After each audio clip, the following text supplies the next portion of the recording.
When I got into this business many years ago, I always thought, oh my gosh, we totally speak a different language. And there were a lot of terms that I didn't understand. One of those terms that I always heard, I didn't quite know what it meant, was amortization.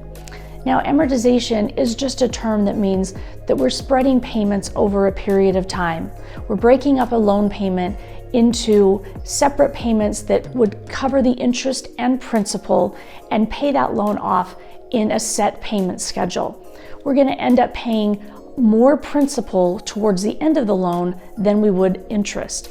And that's all that amortization really means. Now, there are other payment types of schedules, such as interest only. Now, an interest-only payment schedule just means that we're going to pay the interest portion of a loan only in our monthly payments. So whatever we're being charged in interest, we're going to pay that portion. And then at the end of that loan term, we're going to end up still owing the balance of that loan. So at that point, we're going to have to pay that lump sum balance to the person that we owe that loan to. But over that time period that we've been making those payments, we've just been paying that interest portion. Now, the last type of amortization that we're going to talk about is negative amortization. So that negative amortization, we actually don't hear that much in mortgage lending anymore. And that's because the government several years ago somewhat canceled that in mortgage lending because they felt that it wasn't a very consumer-friendly type of loan. But what's funny is that we all actually have negative amortizing loans in our pockets every month because we all have credit cards. Credit cards are negative amortizing loans. What they do, a negative amortizing loan is when interest is charged on our balance of what we owe, but our minimum payment doesn't cover the interest charged every month.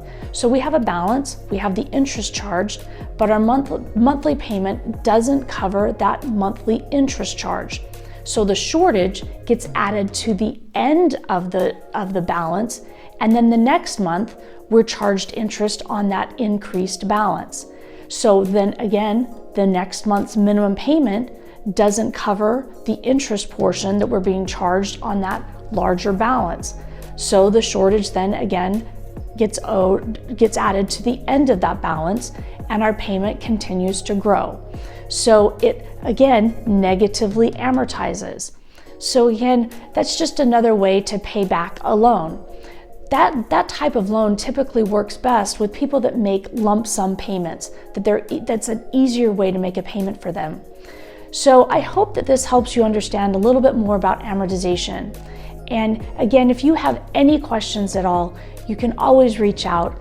And for a decision this important, make sure you're always consulting a professional. Talk to you soon. Bye-bye.